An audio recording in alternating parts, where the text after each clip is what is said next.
Welcome to the Art of Authority podcast, bringing you interviews and episodes to help you radically optimize your authority and influence to become the go-to expert in your field. Here's your host, authority positioning coach, Mike Saunders. Hey guys, welcome back. This is Mike Saunders, the Authority Positioning Coach, and today we have with us Scott Gerber, who is the CEO of the Community Company and co-author of the book Superconnector. Welcome to the program, Scott. Thanks so much for having me. You're welcome. And, I am halfway through reading your book for the second time because I got it in PDF version and then I got the pre-order on Kindle. And so as soon as the Kindle alert came, I started plowing back through it again. And it is such a good book, such a good topic, because I think today more than ever, relationships matter. And I think that there's every advertisement and every marketing strategy under the book, but I think this one gets less attention. So I'm excited to have you bring some of your teaching to us here today. So give us a little background on what a superconnector is and what made you write this book. Sure. Well, to understand a superconnector, you first have to understand its antithesis, right? You have to understand the networker. And we joke often that, I don't think I've ever met someone that I've identified as a networker that I had a positive thing to say about afterwards, right? I think most people would identify with that. However, we're all still very much guilty of actually taking on certain networking tips, tools, tricks, whatever you want to call it, because we have not found the better way, because we are sort of conditioned that this is how to network. And our definition of a networker is someone who is transactionally oriented, thinking about short term, not a very emotionally intelligent or empathetic person, really looking for personal gain at every single turn rather than building a long-term community. When we look at connectors, we really look at a group of people who have, sort of turned around the entire concept on its head and said, okay, I want to be a long-term thinker, not a short-term value player. I want to think about other people first, not myself. I want to build a community, not try to build a one-on-one transactional opportunity. That allows me longer term to have a lot of other opportunities to expand, whether that be from a relationship perspective, profiting, and so forth. And I actually care about people. I'm empathetic. I am emotionally intelligent. I am generally curious about those that I'm talking to and so forth. And so I think what's really, really important is for people to realize fundamentally that it is crucial that they have this mindset, and now I said mindset or framework, and not this sort of one-off connection opportunity. Program. It's the tips, tools, and tricks thing, that I think has gotten into our heads to believe that this is the way to do it. I think that there is a moment for us to understand one fundamental principle that, if you wanted to lose weight, right? If you want, it's the wrong goal. What you want to do is be healthy. And the problem is that too many people want to drink the NutriShake, but don't want to go and actually change their whole lifestyle. That's what I'm advocating here, looking at it from a lifestyle change perspective, not just let's go fix this 1-2 tricks or tips to make it up so I'm a better networker. Well, it's interesting you framed networking as the antithesis, because I would submit that people don't even do networking the right way anyway. You're at a meeting with your 400 business cards and you're chit-chatting with someone, and every few seconds you're like, oh yeah, how's it going? Yeah, good to see you again. You're looking for the next moment to pop back off to someone else. Right. It's a tactic. And often, again, it just shows that people are not investing in relationships. They're investing in conversion rates. And that's a problem, right? Because I know many salespeople who will say to me, but Scott, I've got a quota to hit, but Scott, I have to hit this goal. And I'll say, great, you can do that. And I can show you ways that people have done it very successfully without that transactional mindset. And they'll say, well, I'm still hitting my quota. I'll say, great. So you've got the one person to buy into you, but the 99 you talk to in addition will never speak to you again, will never open a door to you again, and can't stand you. And that's the difference, the lack of self-awareness that there is around what it is to be a networker, because people are so functionally set in their ways around, I need to get a win. And that's not how relationships work. I mean, let's put it a different way. Like, I often say to people, how do you put this in perspective for people that maybe aren't getting it or aren't business people? And I'll say this: if you and I just met for the first time, okay, have never even had a coffee together, and I came up to you and said, Mike, I've been reading a couple blogs about you. Let's be best friends.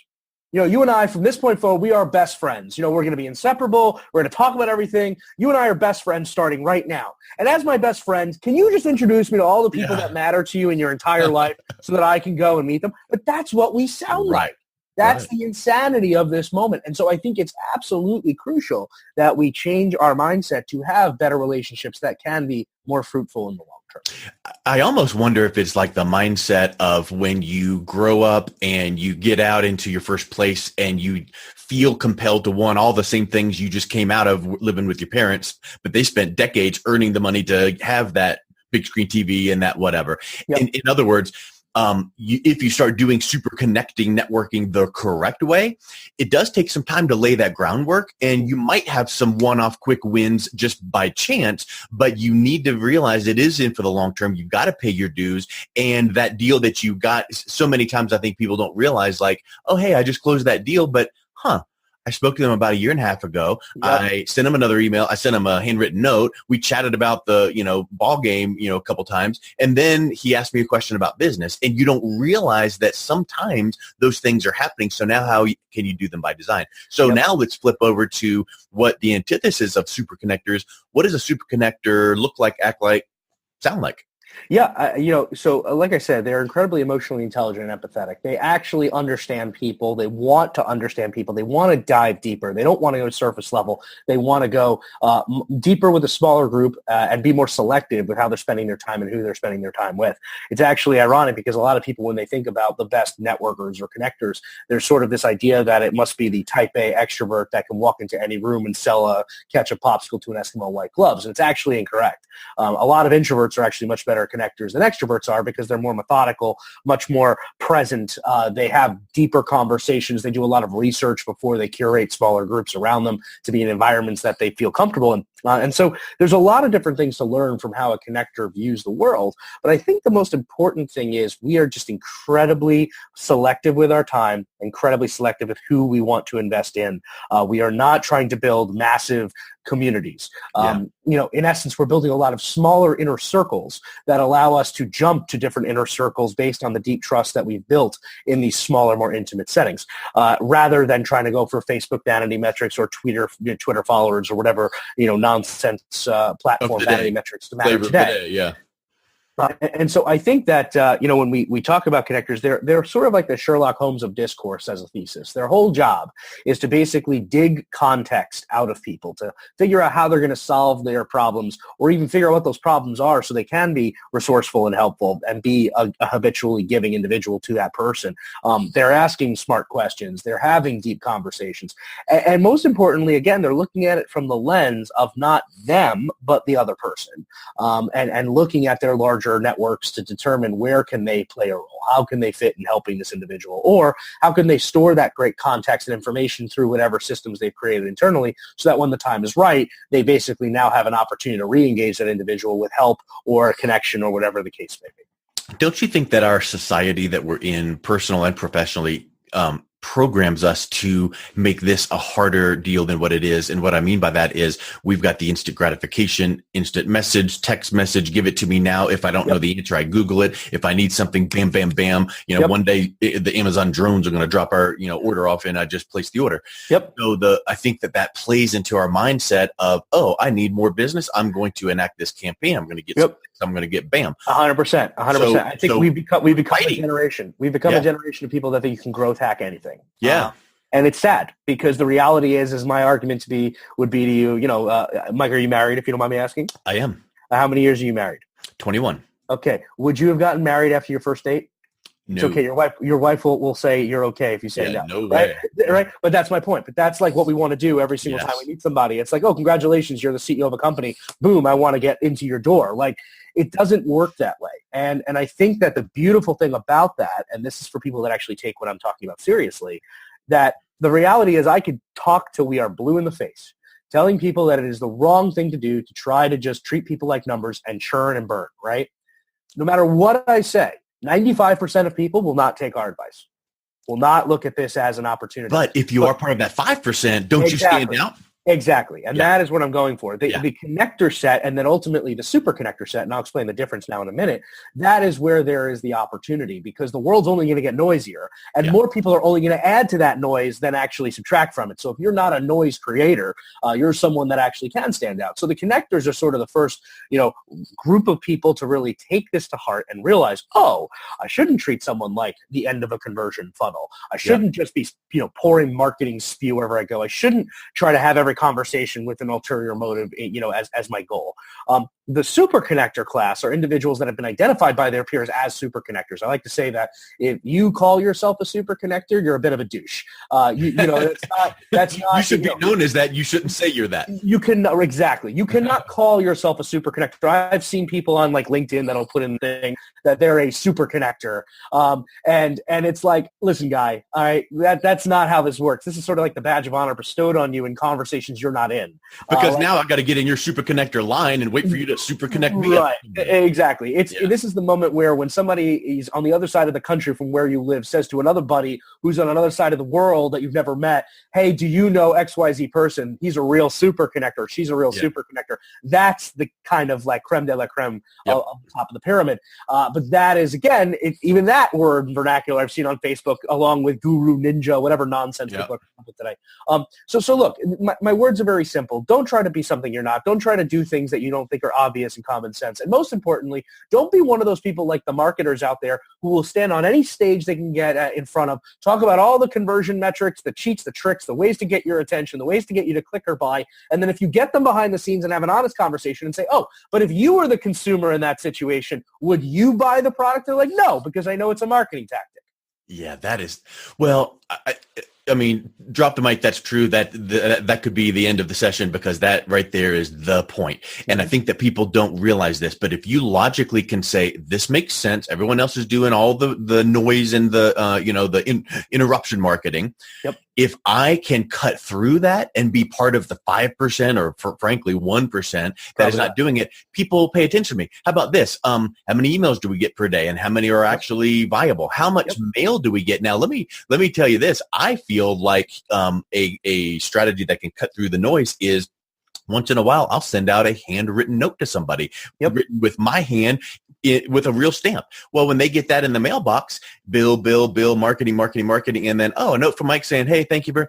That stands out. So I think that concept and the superconnector. So now you mentioned there's a difference between connector and superconnector. What does that look like? So it's the level of individuals that have sort of transcended the mindset and really have become industry stewards, have become the captains of that connectivity industry, and people who have again sort of been the back room or in some cases very public facing deal makers or people that are the connectors of major industry or major introductions. And again, they just do things very differently. Like you mentioned just a second ago with like the handwritten notes. Like we have certain super connectors we talked to in the book that look at devices or look at communication channels very differently than their intended goal or stated purpose. Like for example, we have somebody who, when he does introductions, named Jason Gaeknard from Mastermind Talks based in Canada. He doesn't do an introduction via email. He will shoot a private 2-minute video for only the two people that he's connecting, really go in deep of why they should be connecting, where the jumping off point should be, the background bios, to get all the friction out of the conversation. But instantly, like when you watch this video, you're like, wow, this wasn't like for a YouTube consumption audience. This is like for me and John. And instantly you feel that kindred spirit because it's like, wow, like this is a guy who really took the time to realize this is important. And the irony is that the email would have probably taken more time than the video would have, but the video is more impactful. Yep. So it's things like that. It's learning human psychology to understand what's going to make the difference. Another thing, like we have another connector in the book who, whatever emails he gets inbound, they could be like 12 paragraphs long and whatnot. And he'll respond with just like one simple question, like, why? And the reason is because most people are either pitching him or saying something they want to do, but have put no thought, no reason, just that's what they heard or that's what they think. And all of a sudden, his job as a connector is to pull, again, that great context out to determine what's actually valuable. And so by doing this, he's literally pulling and extracting that context out pretty quickly just by simple, quick questions and getting them away from that market sales speak kind of thinking they need to do to talk to him. But these are just the kinds of things we think about. Another example, I think this is so crucially important. most superconnectors are I'm not going to say multi-billionaire millionaires, but they're very successful. And I think that, again, somehow because we're saying networking is dirty, that means that in theory, do I think we should all be nonprofit or philanthropic leaders? And the answer is no. I'm a hardcore capitalist. I mean, at the end of the day. So it means you're profiting in a more human way. You're not profiting on people. You're profiting with people. There's a big difference. And so, like, for example, like the best superconnectors that we have profiled and met are excellent referral builders. I mean, they are literally the kings and queens of that industry. And I'll give you an exact example, an anecdote from the book that I think really kind of sums it up. Service professional, finance advisor, right? A friend of ours named Derek Coburn was a wealth manager. And if you look at that industry historically, wealth management is one of those very low referral businesses because the kind of clientele don't like to talk about money and they don't want to be, they don't want to be out there with that kind of stuff. So it's very hard to get them talking. Except Derek was literally an industry leader getting double-digit referral numbers far beyond most of his corollaries and peers. And he built it off of a very simple premise. It was the idea that he thought about people first and not the product. And so what he did was he figured out a commonality amongst all of his clients. In this case, it was very high-end wine, okay? And what he basically did was he said, look, I'm going to create a customer appreciation event for all of my best customers, and they're all going to have the opportunity to bring one guest with them. However, there is a rule, and the rule is any guest they bring must be a high-end wine connoisseur, someone who really cares about the experience of wine. Now, he basically found a way to create criteria to make it highly selective, highly exclusive, very valuable, and it just so happens to match his customer base because at the end of the day, who are his customers going to bring? Yep. They're friends and peers that are likely at their status level that they want to impress. So now he set up the room. He's had all the conversations that need to be had before Derek even meets the plus one have been had because the person's going to make the introduction to the event. The referee is going to ask, what's the event about? Who's doing it? Why are they doing it? A conversation is going to be had around, oh, do you like Derek? Oh, he's great, done wonderful work for us. And then a comment when you first meet Derek, like, well, my financial advisor doesn't do this for me. And boom, instantly you have a communication that is authentic, genuine, around something that shows your humanity. And now when you talk about your business, it's because you've been asked. You've reverse engineered the conversation so that a pitch is appropriate because you have shown that you care about people.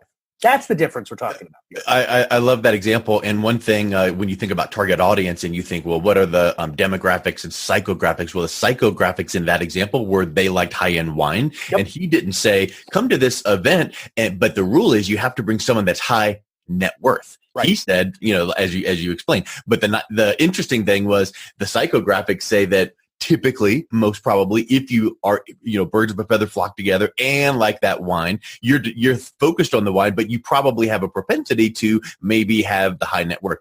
I think that's huge. They're all business people at the end of the day. Correct. And most of the time people think of this Superconnector as, let me get hold of someone that could send me a lot of referrals. Well, you give the example of client appreciation.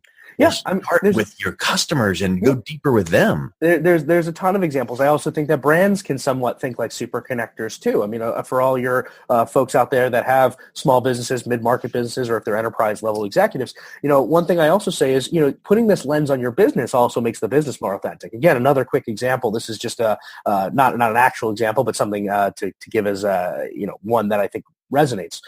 Take a restaurant, right? Everybody would be like a community around a restaurant. Who the hell wants to build a community around a restaurant? Even though when you think about it, that is the definition of the business, right? Yeah. You are building a community of people who enjoy your food. But let's say, for example, you're a neighborhood diner, right? You think to yourself, well, this community stuff, this connection and relationship stuff, that's for the service industry. That's for whatever. Well, I would argue that if your brand is about neighborhood, family, local values, all that kind of stuff, then you being a steward and being the center point of that community is vital. So maybe you're going to go out and you're going to create an opportunity on your website for all the sports coaches that are in the local community to be able to write about the local sports, the scores, the highlights, be able to have these networking groups. Maybe you're then going to bring all the teams as the official home base for meetings and team after ice cream parties and all that kind of stuff. And you're going to just do it out of the goodness of your heart, make the cost really low because you're building, you're building your ethos, what you care about, into what others care about, because it's all a shared value system. And then, longer term, when your people are talking about, wow, John's ice cream parlor or Joey Flatagnatz's diner down the block, man, they're great. Yeah, we went to the after team thing. Oh, maybe we should go to dinner on Tuesday. Yep. The point is that a connector lens, putting human first, not technology first, not amplifying market speak, not being some MLM huckster that's trying to bastardize every relationship for a profit. The reality is when you think about it as a human first, when you yourself would participate in the actions you're being asked to do and actually being a practitioner of, that is when you're going to be your best self. That is when you're going to be the kind of person that others want to surround. And that's when you can become a more selective individual, because you have now created a more inbound circle for yourself to determine who should be in your community. Exactly. And you said a phrase about 5 minutes ago that was really huge. So I want you to go a little bit deeper on that. Habitual generosity. Yep. Isn't that amazing? Because a lot of people think, I send out thank you gifts for people. It's habitual generosity, leading with for no reason. So go a little bit deeper on that, because I think that's a big topic. Well, to start, I'll say the reason why people that say, "Oh, but I give gifts," or around Christmas I'm very generous, or whatever. Great. So you don't give random acts of kindness. You're giving a planned marketing or thank you gift, which has become an expectation of the other side. It's almost like if you don't give that thing, then how valuable do you value my opinion, right? Yeah. That's the thing. We've become so conditioned to believe that this is the box, right? This is the world we're supposed to live in, and we just do everything the box or the book tells us. And that's ultimately what we do. We don't actually do anything random. We don't do anything that is serendipitous. We do things that are on a schedule, mainly our schedule. And more times than not, the goal is not serendipity. It's promotional. It's sales engine. It's not, hey, here's this beautiful gift. Thank you so much for everything you do. It's, here's some swag from my company with the company phone number on it. And that's supposed to be the gift, right? Yeah. And so the reality is being a habitually generous person is someone that is really every day building into their time, the most valuable asset we all have, a way in which they are helping others. And if they're very good at it, they're finding ways to help others that is exponentially more valuable to the other party, but very specific on your time, so that you're not, losing your priorities, which should be your success, in order to make everybody else around you potentially successful. Because at the end of the day, nobody wants to be connected to unsuccessful people or religiously unsuccessful people that don't find ways to find their own way in this world. So habitually generous people are people that are always looking for the right introduction, the right resource. They're, again, pulling that great context out of people to determine how they can make that puzzle work for the other side. They also help people figuring out what the asks should even be. So, if, for example, someone says, I'm raising money. Well, most people that are not connectors would immediately be like, I know an angel investor. I know a venture capitalist. But then if you asked 3 more questions, you might find out that those would be the worst introductions possible. Maybe the person's not ready yet. Maybe they need bank financing or alternative lender because they are not a profile fit for angel or VC. And that's the difference. Connectors are methodical. They listen. They understand how to connect higher dots, and it's because they're listening so they can ask more follow-up questions in order for them to give in a smart way, not just give so they look like good people, not just say, how can I help you, so they look like they're givers, right? Which I think is one of the worst questions ever created. If you talk to somebody for 15 minutes, and you think there's a way to give help to them, shouldn't you be able to tell them how to give help versus give that social script of, no, now I say, how can I help you? You tell me, I'm good, so that I can make an ask of you, right? That's really what that's about. And so I think that the most important thing, like I said, is number one, you must prioritize your own success. If you look at Adam Grant's book, Give and Take, we had a pyramid of success, most successful on the top, least successful on the bottom, and both the top and the bottom of the pyramid were givers. So the best and most successful people and the least successful people were both givers. The difference is that people that gave with a purpose were at the top. People that gave selectively, methodically, on a time schedule that made sense in a way that was very smart and deep and meaningful to the subset of people they deemed to make an investment and made sense, those are the ones that succeeded. The ones that gave to everybody and anyone that would put no thought into it, that just wanted to be seen as the good guy, those are the ones that ultimately were the least successful. Being a habitual giver is someone that understands there is a time equation that you have to be mindful of, and there is an exponential give factor that your results or your introductions, your resources can provide to others. It's about finding that balance for you So you can make sure that you are not being distracted by the giving you do, but it's built into you when the moments are actually befitting of the other side and make sense to your time.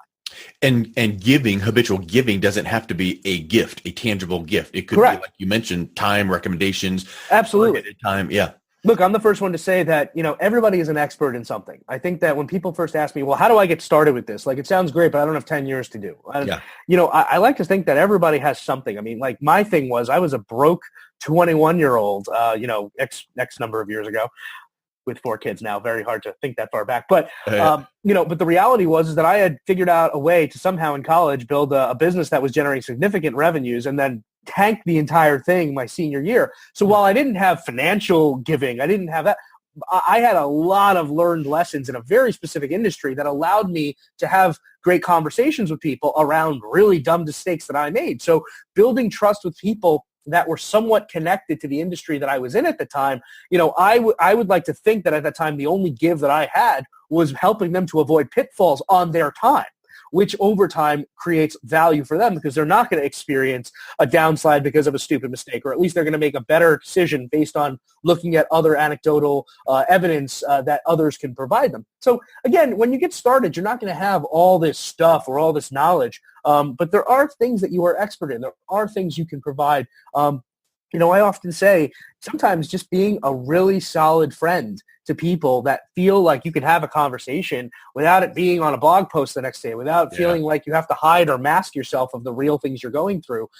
That in and of itself is incredibly valuable. I have friends that are everything from, owners of restaurants, like small mom and pop type shops, to ones that are, tech entrepreneurs whose companies are valued in the hundreds of millions of billions of dollars that I talk to very privately, not about just my stuff, but about what they're going through. And so the argument would be, well, Scott, what value do you have to give to a CEO of a company that's probably going to go public for $3 to $5 billion next year? And the answer is a lot. Yeah. It's just a matter of perspective. Yeah. And it's not because I'm a type A guy being, confident and just spouting nonsense. It's because I believe everybody has perspective. And if you can be honest and trustworthy and offer that perspective and be a good listener, you can be the foundation for a lot. That can build the foundation for a lot of really great relationships. Yeah, and what I would wonder or ask is, what's the first step that a leader, let's say an entrepreneur who has a team of 4, 5, 10 employees, and they go, I've got it. We realize we need to do this. We need to lay this foundation. It's not going to be immediate. We're going to start doing this. Where's some of the first things that they can start internally as well as externally? Because we've been talking about some tactics. Hey, when you want to introduce a couple people, do a quick video. Hey, let's do a client appreciation event. Hey, by the way, when you give a gift, don't put your own logo on it. Put that person's name on it. Focus on them. So some of these are tactical and practical ways you can do it. But where do you start internally with an organization? Yeah, I think first and foremost is you determine, what is the ethos of your team? What are you trying to achieve? What is the value proposition of where you can deliver value? So let's say, for example, your company is a logistics provider. Let's come up with something that's very, very like mundane gray that people would look like logistics provider. I would argue that first and foremost, you want to look at ways that you can curate other people to build camaraderie around that topic. So you might be going to conferences, let's say currently, or trade shows currently, where all these different people speak about logistics. But are you really building relationships with those individuals, or are you just attending the conference and hearing somebody speak? I would say maybe you want to build a private oasis where it's a private event outside of every single major logistics conference out there that really is taking the 15 or 25 really valuable people that you think are going to be at that event, bringing them off-site, so that you can have private interactions with them, build private dinners, and be known for doing these curated, convened things that people that are at these things also see value in, not just from the perspective of you want to meet them, but they want to meet each other in a place that's not noisy. Now, this is not necessarily the thing you do, but it gives an example. If you could be a creator of new real estate, if you could be a convener of people through a Facebook group, if you can be basically creating a way to take people who value their time, who are the right kinds of people that should meet one another, and put them into a safe space where you are the center of the sphere of influence, that's incredibly valuable, and it's transportable. It doesn't matter if it's you, the CEO, or your head of sales. If you are having the same methodology of bringing great people together, as we've done in many of our communities, we often hear that the 20-person or or 30 or 50-person event we do outside of a massive conference is actually better experience than the conference itself for most of the people who attend, because that's what they're yearning for. They're yearning for those relationships, but they themselves don't either have the time to put in to do the research. They don't have the wherewithal to figure out how to do an event. They don't have all the things that you can be the investor in to basically become the connector of that tribe. And I think that that's like an example of one thing. The other thing is doing an audit of your team to make sure that they're not thinking with a networker mentality, ensuring that they have both internal and external self-awareness. Again, it's one thing to say, okay, everybody, we're all going to be connectors now. You know, that's a stupid statement, right? People are going to want to make their, hit their number every month. They're not going to, necessarily change their ways. But I think that's important for you to know who can and can't, or who wants to and doesn't realize what they are. I think that, my argument there would be a simple test. You can go and say, look, I want you guys for the next 5 business conversations you have, totally random people you've never met before. I want you to think about which way does your mind go in this conversation. Does it go as you're talking to them in the first 60 to 120 seconds to the direction of, this is a great person that I need to ask these questions of. I'm just so curious. I want to learn more. Or does it go, this person is or is not not valuable to me right now, so I need to find a way to get what I want or leave this conversation? And you'll instantly know which direction makes the most sense of which way they go. So if they're 3 for 5 networkers, you can actually have a private audit and say, well, look at the results of what this was. Did that come out as valuable? Did you build a relationship out of those 3 people? Like, did they respond to you? And guess what? If they didn't, well, now maybe a different way makes sense, but you've quantified it in some basic anecdotal way. So I would just say getting a sense of where people are, getting something that is a transportable thing that can be done over and over again, that is about the ethos that you can invest real time to build those relationships in, and then copy and repeating that process over and over again with your key stakeholders and constituents. Over time, the consistency and the value and the key being the curation is going to help you get a recognizable name and somebody that people are going to really respect their curation ability, rather than being just another dinner, just another thing. And I think in the book we talk a lot about remarkable experiences. Highly recommend people take a look at what that is, because there are people that do these sort of safe space oasis plays incredibly well to remove as much friction as possible and get a very highly curated group. So if you do it right, this can be one of the greatest things you do to expand upon your network, but in an authentic way. And when you do these things the right way, it's not check the box. It's not 2 weeks and we're done. It's long term. You are developing your authority and expertise and influence without saying, I am developing my, it just happens. And it becomes something that I think you brought up a good point. If you can't get someone on your team to realize this and flip 100%, do half and half until they can go, oh, wow, this felt better, this worked better, this took, and then slowly can migrate over. So what I would say at this point is, let's wrap up with the last question. Where can people pick up a copy of your book, Superconnector, because it is excellent, and we've probably only touched on 2 or 3 of the tips, so I want people to know where they can best get it. Thank you. Appreciate that. Yeah, you can buy the book anywhere books are sold. You can also go to superconnectorbook.com to learn more, get a sense of what other people are saying about it. You can follow me on Twitter at Scott Gerber, and follow the co-author and my partner Ryan Paugh at Ryan Paugh, RyanPaugh. Well, Scott, thanks so much for your time today. It was wonderful chatting with you. Thanks so much for having me. You've been listening to the Art of Authority podcast. Are you interested in building your authority positioning as the #1 strategy to grow your business, brand, and influence? Book your authority audit today. This 7-point audit of your current authority position will uncover opportunities and show you how to be seen as a leading expert and authority your industry looks to for advice. Visit www.authoritypositioningcoach.com.